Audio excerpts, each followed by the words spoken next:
Hello everyone, मेरा नाम हरमन है।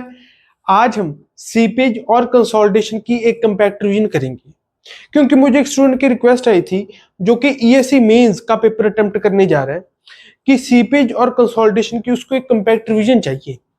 तो उसी के आधार पर मैं सीपेज और कंसोलिडेशन की आपके साथ एक कंपैक्ट रिवीजन डिस्कस करने वाला हूँ। अगर आपने ये टॉपिक्स पहले से कवर किए हुए हैं तो ये आज का लेक्चर आपके लिए एक कंपैक्ट रिवीजन का काम करेगा for both of this topics, right, seepage और कंसोलिडेशन। अगर आपने कवर नहीं किए हुए तो जब मैं आपको इन डिटेल इन डेप्थ पढ़ाऊंगा तब ये टॉपिक्स आपको अच्छे से समझ आ जाएंगे। पर आज का लेक्चर आपको तभी अच्छे समझ आएगा अगर आपने ये टॉपिक्स पहले से पढ़े हुए हैं, ठीक है। तो तभी आप जो आज का लेक्चर है वो आपको समझ आएगा। अगर आपने ये टॉपिक्स पहले कवर नहीं किए हुए तो फिर आपको इस लेक्चर को समझने में दिक्कत होगी, राइट। तो सीपेज से हम शुरुआत करते हैं। सीपेज सीपेज जब भी हम सीपेज की बात करते हैं, सीपेज अगर मैं विद रिस्पेक्ट टू बात करूं सॉइल मैकेनिक्स के, तो सीपेज हम कहते हैं कि पानी की मूवमेंट होने लग जाए इन आर सैचुरेटेड सॉइल मास। जब तक हम इफेक्टिव स्ट्रेस वाले चैप्टर तक होते हैं तब सीपेज की बात नहीं हो रही होती। तब ये बात हो रही होती है कि एक स्टैटिक कंडीशन में हमारा सॉइल मास है, ठीक है, पानी भी उसमें एक स्टैटिक कंडीशन में है, रुका हुआ है। पर जब हम सीपेज वाले चैप्टर पे आ जाते हैं तब हम बात करने लग जाते हैं कि पानी की मूवमेंट होने लगी, किसी भी डायरेक्शन में मूवमेंट हो रही है। अब डिपेंडिंग ऑन किस डायरेक्शन में मूवमेंट हो रही है पानी की, हमारी इफेक्टिव स्ट्रेस एक पर्टिकुलर डेप्थ पे इंक्रीज हो सकती है या डिक्रीज हो सकती है, डिपेंडिंग ऑन सीपेज की डायरेक्शन क्या है। जैसे हमारा ये एक सैचुरेटेड सॉइल मास है, ठीक है, ये ग्राउंड लेवल को मैंने ऐसे शो कर दिया, ऐसे मैंने वाटर टेबल को शो कर दिया। अब जेड डेप्थ पे अगर मैं बात करूं कि यहाँ पे इफेक्टिव स्ट्रेस क्या होगी इस डेप्थ पे, तो वो क्या होगी, sigma bar equal to Z gamma dash, ठीक है। अब अगर सीपेज नीचे की डायरेक्शन में होने लगी, ठीक है, this is direction of seepage. Seepage अगर नीचे की डायरेक्शन में होने लग गई तो जो ये सिग्मा बार है this will increase, z gamma dash it will increase by what, I z gamma w, जो कि सीपेज प्रेशर होता है। जो ये I z gamma w होता है, I z gamma w, this is known as seepage pressure. इस seepage pressure को मैं सीपेज फोर्स की टर्म में भी रिप्रेजेंट कर सकता हूं। जब मैं सीपेज प्रेशर को सीपेज फोर्स की टर्म में रिप्रेजेंट करना चाहता हूं तो ये सीपेज प्रेशर हो जाएगा सीपेज फोर्स। सीपेज फोर्स क्या हो जाएगी, फोर्स क्या होती है, प्रेशर इनटू एरिया। तो आई जेड गामा डब्ल्यू को आप मल्टीप्लाई कर दीजिए area of soil under consideration, तो आई जेड गामा डब्ल्यू इंटू एरिया। ये सीपेज फोर्स वाली टर्म इतनी इंपॉर्टेंट नहीं है, जो इंपॉर्टेंट है वो है सीपेज प्रेशर और स्पेसिफिक सीपेज फोर्स। ये होती है seepage force per unit volume. तो सीपेज फोर्स तो आपको पता है, पर यूनिट वॉल्यूम अगर आपको करना है तो Z इंटू ए से आपको डिवाइड करना पड़ेगा। तो Z इंटू ए से अगर मैं इसको डिवाइड कर दूं तो स्पेसिफिक सीपेज फोर्स PSS से जिसको मैं रिप्रेजेंट कर रहा हूं वो आ जाएगी I इंटू गामा डब्ल्यू, ठीक है। अब जैसे कि मैंने आपको बताया कि अगर नीचे की डायरेक्शन में सीपेज हो रही है तो इफेक्टिव स्ट्रेस बढ़ जाती है, कितनी, आई जेड गामा डब्ल्यू। आई आपको पता है hydraulic gradient, Z depth, gamma W unit weight of water. अगर यही सीपेज ऊपर की डायरेक्शन में होने लग जाए, ऊपर की डायरेक्शन में सीपेज ऊपर की डायरेक्शन में होने लग जाए तो जो इफेक्टिव स्ट्रेस है वो कम हो जाती है। कम कितने से, इतने से ही, मैग्नीट्यूड उतने से ही कम होती है, minus I Z gamma W, ठीक है। This is the brief overview कि जो इफेक्टिव स्ट्रेस है उस पर क्या फर्क पड़ता है सीपेज के होने से, ठीक है। अब जो इफेक्टिव स्ट्रेस है वो आप डायरेक्टली ऐसे भी निकाल सकते हो, पर आपको दूसरी अप्रोच भी पता होनी चाहिए इफेक्टिव स्ट्रेस को निकालने की। ये एक शॉर्टकट मेथड है, पर दूसरी अप्रोच भी आपको पता होनी चाहिए इन केस कोई ऐसा क्वेश्चन आ जाए कि जिसमें एक डिटेल्ड अप्रोच की जरूरत हो। तो वो डिटेल्ड अप्रोच क्या है वो मैं आपके साथ डिस्कस करता हूं। तो वो अगर मैं आपके साथ डिस्कस करूं तो वो कुछ ऐसी है कि एक हमारे पास मान लीजिए दिस इज आवर लेवल, ठीक है, इस साइड ये लेवल है ऑफ वाटर ठीक है, ये मेरा सारा सॉइल है, राइट। अब इस साइड जो वाटर का लेवल है दैट इज दिस, इस साइड वाटर का लेवल ये है। अब इन दोनों वाटर लेवल्स के बीच में जो डिफरेंस है वही सीपेज हेड होगा, ठीक है। अब इस सीपेज हेड की वजह से जो सीपेज है वो नीचे की डायरेक्शन में होने लग जाएगी, ठीक है। नीचे की डायरेक्शन में इस सॉइल में सीपेज होने लग जाएगी। कितनी होगी ये हमने ऑलरेडी किया हुआ है। अगर मैं जेड डेप्थ नीचे बात करूं तो वो होगी Z into gamma dash plus I Z gamma W, क्योंकि नीचे की डायरेक्शन में सीपेज हो रही है, ठीक है। तो वो आप उस हिसाब से कैलकुलेट कर सकते हो। अगर ऊपर की डायरेक्शन में हो रही होती तो Z gamma dash minus I Z gamma W होता। अगर ये वाला वाटर लेवल ऊपर होता और इस तरफ वाटर लेवल कम होता, इसके कंपैरेटिवली जो इस साइड वाटर लेवल अटैच्ड है उसके कंपैरेटिवली इधर जो वाटर लेवल है वो कम होता तो ऊपर की डायरेक्शन में सीपेज होती। फिर भी हम यही देखते कि ऊपर से यहां से जेड डेप्थ के नीचे अगर मैं वहां पर भी लिखता Z gamma dash minus I Z gamma W, अगर ऊपर की डायरेक्शन में सीपेज हो रही होती तो भी जो जेड है वो मैं इधर से लेता, राइट। तो ये तो आपको एक ब्रीफ मैंने जो हमने कंसेप्ट किया था उसका दोबारा से ओवरव्यू दे दिया। अब मैं जो डिटेल्ड अप्रोच हम इसमें करते होते हैं वो मैं आपसे अगर डिस्कस करूं तो वो कुछ ऐसी है कि यहाँ पे हम पहले कैलकुलेट करते हैं कि यहाँ पे हम 2 पॉइंट्स दे देते होते हैं, ए पॉइंट बी पॉइंट, और कहीं बीच में हमको सी पॉइंट बोला होता है, राइट। मान लीजिए ये मेरा पॉइंट सी है, इस सी पॉइंट पे मेरे को कैलकुलेट करनी है कि इफेक्टिव स्ट्रेस कितनी है। उसके लिए मैं क्या करूंगा कि पहले ए पॉइंट बी पॉइंट, राइट। इसको मैं इधर नहीं, इस इन पॉइंट्स को मैं इस साइड लिख लेता हूँ। This is my A point, this is my B point, और बीच में जो मैंने जिस पॉइंट पे भी मेरे को अपनी इफेक्टिव स्ट्रेस निकालनी है उस पॉइंट को मैंने सी पॉइंट को कहा हुआ है, राइट। तो A point B point C point. अब इस ए पॉइंट पे पहले मैं निकालूंगा डेटम हेड, सभी पॉइंट्स पे डेटम हेड, प्रेशर हेड और टोटल हेड, इनका मैं एक कॉलम बना लूंगा, ठीक है। अब ए पॉइंट पे डेटम हेड, अब ये भी मैं आपके साथ डिस्कस कर लूं कि जनरली अगर हमको ये ना दिया हो कि डेटम आपने कहां पे एज्यूम करना है तो हम अपनी कैलकुलेशंस को सिंप्लीफाई करने के लिए जो ये टेल वाटर लेवल होता है इस पे अपने डेटम को एज्यूम कर लेते हैं। क्यों? इससे ये फायदा होता है कि जो ये वाला पॉइंट है ना, बॉटम पॉइंट, ठीक है, जहां से मतलब सीपेज जिससे ये टेल वाटर लेवल कनेक्टेड है, वो वाला पर्टिकुलर पॉइंट अगर मैं बात करूं तो उसका टोटल हेड 0 आ जाता होता है। ऐसा क्यों? क्योंकि अगर आप देखें तो इस पॉइंट पे, ठीक है, अब ये थोड़ा सा मैच हो रहा है। जेड डेप्थ मैं जब भी आपसे बात कर रहा था तो ऑफ कोर्स इस लेवल पे नहीं, मैं सी पॉइंट पे बात कर रहा हूँ, यहाँ पे आपको निकालनी है।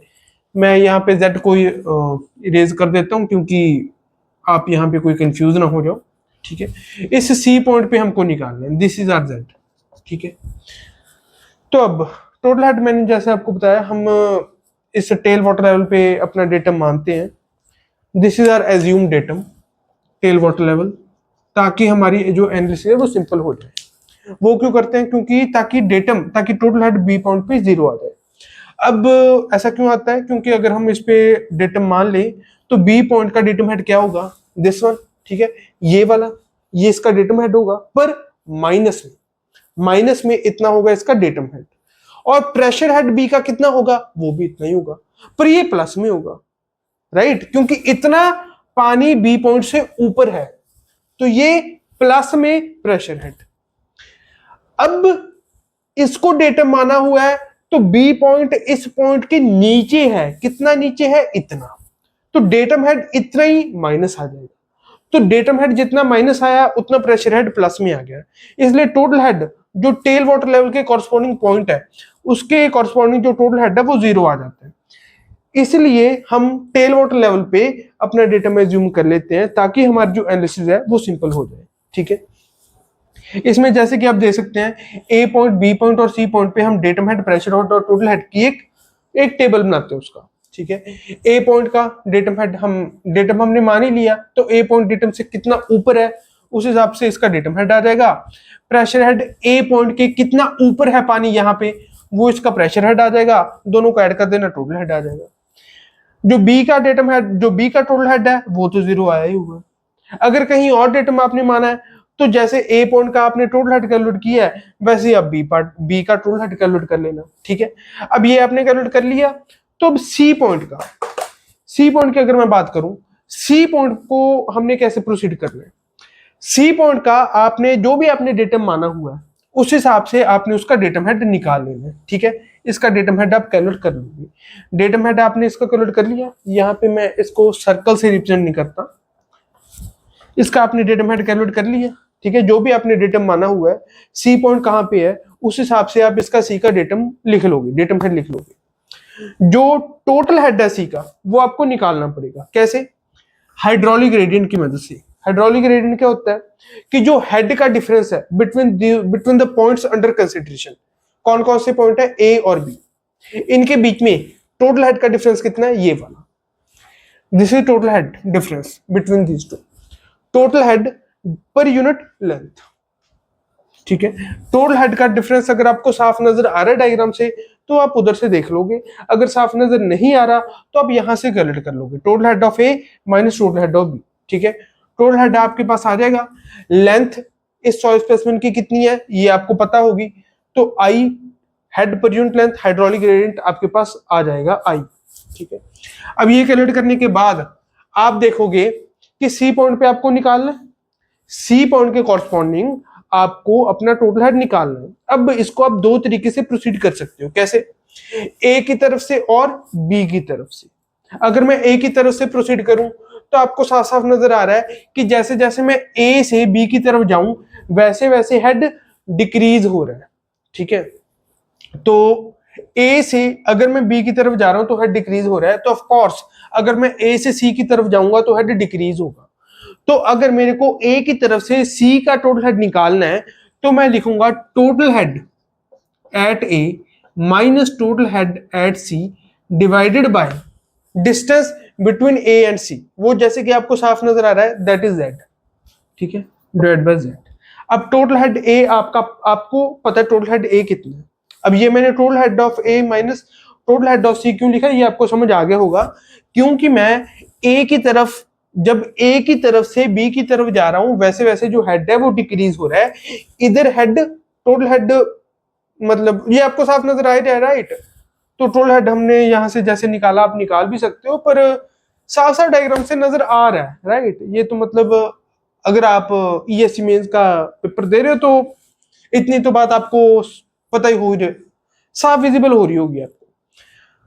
तो total head of A minus total head of C divide by distance between A and C. तो टोटल हेड ऑफ ए ये आपको पता है, हाइड्रोलिक ग्रेडियंट आपको पता है, डिस्टेंस बिटवीन ए एंड सी ये आपको पता है। अब यहां से आप टोटल हेड एट सी निकाल लोगे, ठीक है। यहां से आपके पास टोटल हेड एट सी आ जाएगा। अब आपके पास डेटम हेड एट सी आ गया, टोटल हेड एट सी आ गया, total head at C minus datum head at C कर देना, आपके पास प्रेशर हेड एट सी आ जाएगा, ठीक है।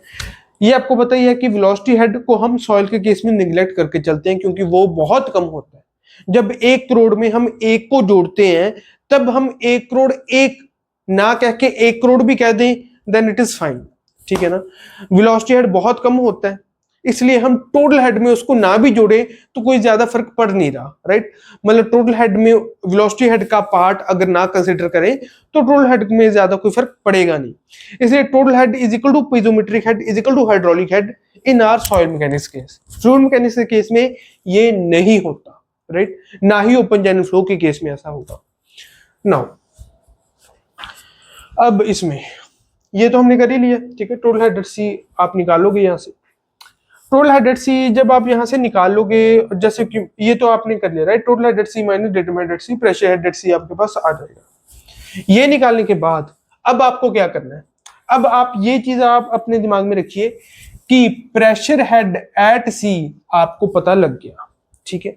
प्रेशर हेड एट सी जब आपको पता लग गया तब आप एक जो कंसेप्ट है, जो हमारा सॉइल मैकेनिक्स का कंसेप्ट है उसका इस्तेमाल करते हो। वो क्या? दैट इज कि प्रेशर हेड उसके इस्तेमाल करके हम पोर वाटर प्रेशर निकाल सकते हैं, right. Pore water pressure U क्या होता है, pressure head into gamma W. इस फॉर्मूला से तो आप बिल्कुल रूबरू हो गई कि प्रेशर, जो पोर वाटर प्रेशर होता है that is pressure head into gamma W. और प्रेशर हेड हम किसी भी पॉइंट पे पीजोमीटर वहां पे लगा के पता कर सकते हैं, ठीक है। जैसे यहाँ पे हम अगर अपना पीजोमीटर लगाएंगे तो यहाँ पे जो भी पीजोमीटर में सी के ऊपर राइज इन वाटर होगा तो वो सी का कॉरस्पॉन्डिंग जो प्रेशर हेड होगा वो होगा, राइट। तो इस तरीके से आप सी पे पीजोमीटर लगा के प्रैक्टिकली पता कर सकते हो, और थियोरेटिकली जैसे हमने पता किया है वैसे आप प्रेशर हेड एट सी पता कर सकते हो। और पोर वाटर प्रेशर होता है pressure head into gamma W, right. अब जब आपने ये कैलकुलेट कर ही लिया है तो सी पे जो टोटल हेड है वो आप पता कर लोगे, ठीक है। टोटल हेड सॉरी जो टोटल स्ट्रेस है वो आप कैलकुलेट कर लोगे। टोटल स्ट्रेस निकालने में सीपेज का कहीं पे भी हमको कंसिडरेशन नहीं लेना होता। सीपेज का कंसिडरेशन जब पोर वाटर प्रेशर निकालते हैं और इफेक्टिव स्ट्रेस निकालते हैं उसी में सीपेज का कंसिडरेशन आता है। टोटल स्ट्रेस में सीपेज का कंसिडरेशन नहीं आता, ठीक है। अब टोटल स्ट्रेस आप जैसे इसको सैचुरेटेड सॉइल मास का, इसको सैचुरेटेड सॉइल मास मान के, right, this is a saturated soil mass, saturated soil मास। तो सैचुरेटेड सॉइल मास का जैसे कि आप मतलब सी पे कैलकुलेट कर सकते हो, राइट। सैचुरेटेड सॉइल मास मान के जो भी प्रॉपर्टीज ऑफ सॉइल गिवन होगी सी पे आप टोटल स्ट्रेस निकाल लोगे सिग्मा आपको पता चल जाएगा। जो पोर वाटर प्रेशर है वो U equal to pressure head आपने सी पे निकाल ही लिया है, तो pressure head at C into gamma W pore water pressure at C आ जाएगा। तो टोटल स्ट्रेस आ गई, पोर वाटर प्रेशर आ गया, अब इफेक्टिव स्ट्रेस भी आपके पास आ जाएगा, ठीक है, सिग्मा बार। इस तरीके से आप जो हमारा ये लंबा प्रोसेस है उससे भी इफेक्टिव स्ट्रेस निकाल सकते हो। जो पिछले वाला मेथड था वो एक शॉर्टकट था, ये एक लंबा मेथड है। अब इसको मैंने क्यों डिस्कस किया है, क्योंकि इसकी भी कहीं पे जरूरत पड़ सकती है आपको, ठीक है। आपको ओवरऑल सब कुछ पता होना चाहिए, जिसके भी प्रॉब्लम के हिसाब से अगर हमको कोई लंबी अप्रोच अगर लेनी पड़ी, ठीक है, तो हम वो लेके अपना क्वेश्चन सॉल्व कर सकते हैं। ओवरऑल हमारी जो थिंकिंग का व्यू है वो बड़ा हो जाता है जब हम ऐसी अप्रोच देख लेते हैं जो बड़ी वाली होती है, ठीक है। नाउ इसको करने के बाद अब हम डिस्कस करते हैं जो कि सीपेज में एक बहुत ही इंपॉर्टेंट फिनोमिना है, विच इज, आपको शायद आपने गेस कर ही लिया होगा वो फिनोमिना क्या है।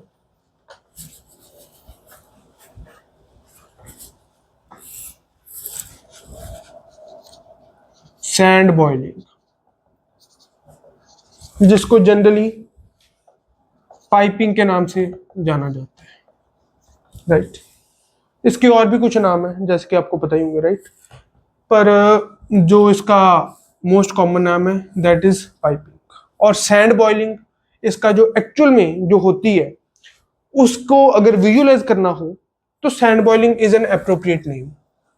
वो क्या होती है कि जब भी मैंने आपको बताया डाउनवर्ड सीपेज होगी तो इफेक्टिव स्ट्रेस इंक्रीज करने लग जाएगी, पर अगर अपवर्ड सीपेज होगी तो इफेक्टिव स्ट्रेस कम होने लग जाएगी। इफेक्टिव स्ट्रेस मैंने आपको बताई है sigma bar is equal to Z gamma dash minus I Z gamma W, minus I Z gamma W, कब, जब अपवर्ड सीपेज हो रही है। अब जब ये अपवर्ड सीपेज के कारण effective stress Z gamma dash minus I Z gamma W equal to 0 आ जाए तो उस केस में हमारा जो कोहियनलेस सॉइल मास होता है उसकी shear स्ट्रेंथ 0 आ जाती है। क्यों?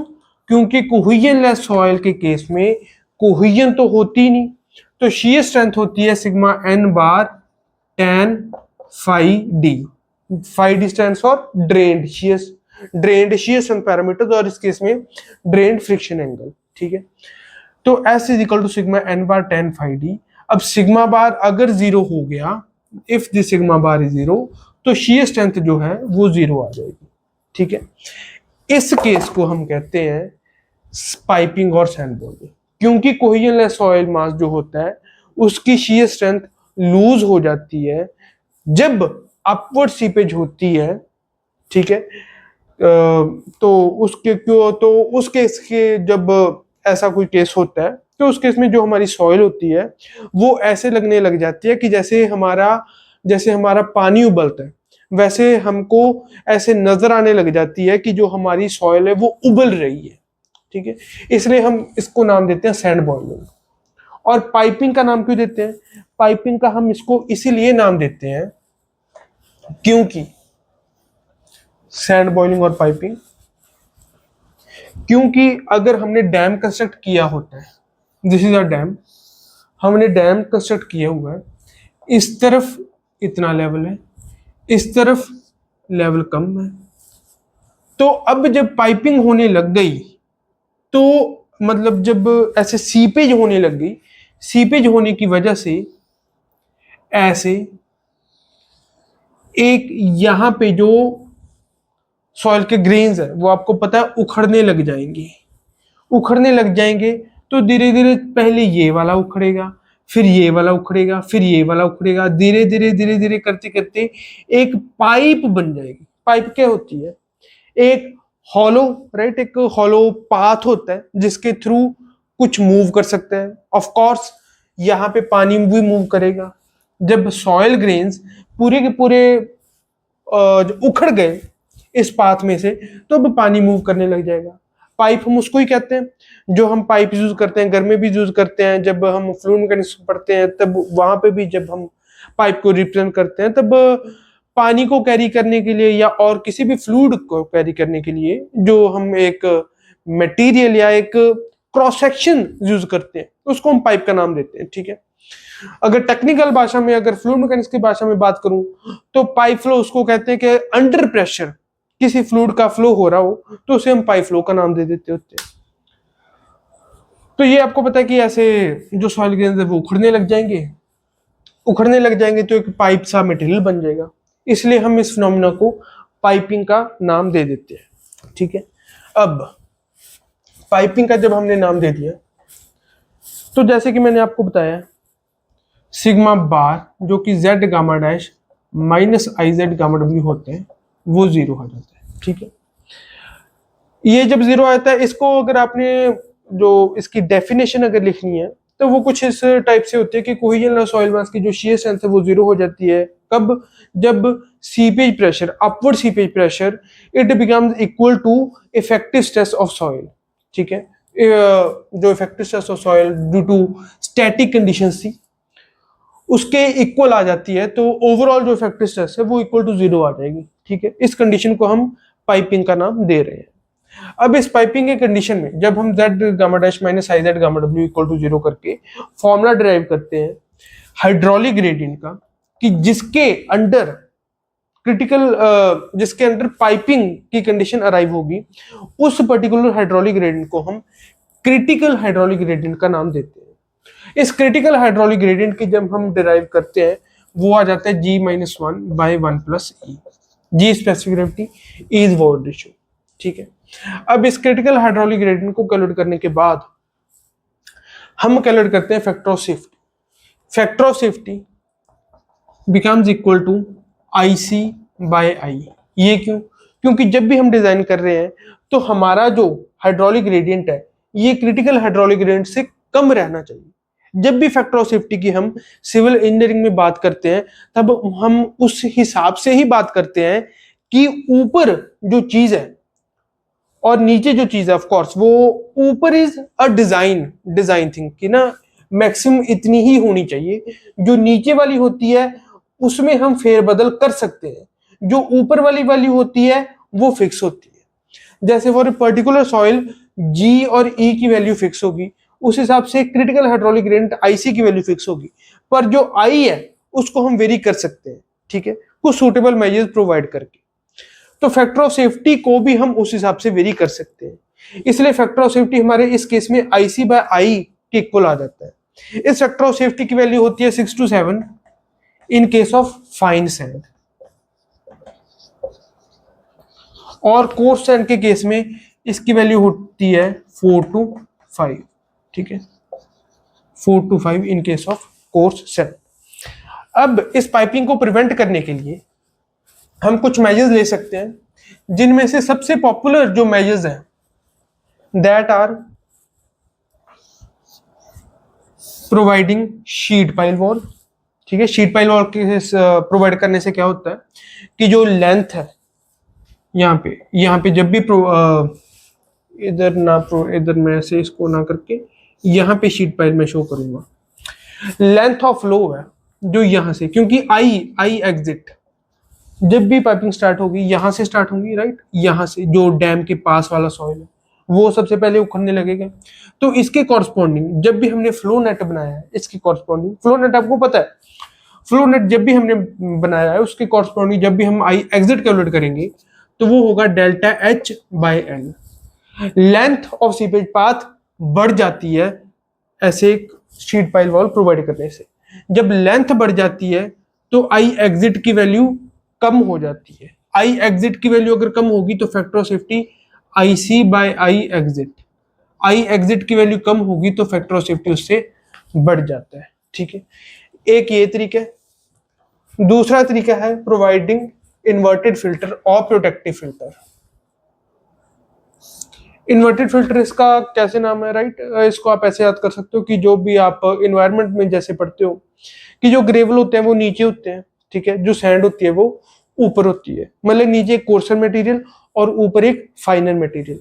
पर हमारे इस केस में ऊपर की तरफ कोर्सर मटेरियल होते हैं और जैसे जैसे हम नीचे जाते हैं वैसे वैसे फाइनर मटेरियल होते रहते हैं। ठीक है, ये हमारा होता है प्रोटेक्टिव फिल्टर और इन्वर्टेड फिल्टर और अ ग्रेडेड फिल्टर।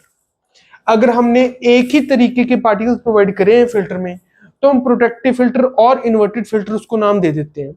अगर अलग अलग तरह के पार्टिकल्स हमने प्रोवाइड किए हैं, जैसे ऊपर हमने ग्रेवल प्रोवाइड कर दिए, मतलब थोड़े बड़े पार्टिकल प्रोवाइड कर दिए, फिर उससे हम नीचे गए थोड़े छोटे पार्टिकल प्रोवाइड कर दिए, फिर उससे भी हम नीचे गए थोड़े और छोटे पार्टिकल प्रोवाइड कर दिए, तो उस केस में हमारा जो प्रोटेक्टिव फिल्टर है, प्रोटेक्टिव फिल्टर, इसको हम ग्रेडेड फिल्टर का नाम भी दे देते हैं क्योंकि अलग अलग ग्रेड के पार्टिकल्स इन्वॉल्व होंगे। ठीक है, तो उसको हम उस केस में ग्रेडेड फिल्टर का नाम भी दे देते हैं। ठीक है, इसके कॉरस्पॉन्डिंग टरजागी ने अपनी जो कुछ गाइडलाइंस दी थी, टरजागी की कुछ गाइडलाइंस थी वो आप याद कर सकते हो। ठीक है, उसके कॉरस्पॉन्डिंग कैसे ग्रांटे ने भी दी थी, पर जो ज्यादा इंपॉर्टेंट है वो टरजागी की गाइडलाइंस ही है।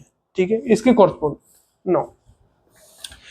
अब ये करके जो हमारा ईएससी मेंस की with respect to I think seepage का पार्ट है वो कंप्लीट हो जाता है। एक चीज मैं यहाँ पे इंक्लूड करना चाहता हूँ, एक चीज अगर मैं यहाँ पे इंक्लूड करूँ जिसके कॉरस्पॉन्डिंग क्वेश्चंस कई बार पूछ ले जाते हैं गेट और ईएससी दोनों में, वो ये है कि अगर ये मान लीजिए मेरी क्ले है, ठीक है, इस क्ले के नीचे सैंड अंडर आर्टिजन प्रेशर है, सैंड अंडर आर्टिजन प्रेशर, तो जो ये सैंड अंडर आर्टिजन प्रेशर है इस क्ले में अगर मैं एक्सकावेशन करता हूं तो एक ऐसी डेप्थ आएगी कि इसकी हीविंग होने लग जाएगी। ठीक है, सैंड बॉइलिंग होने लग जाएगी।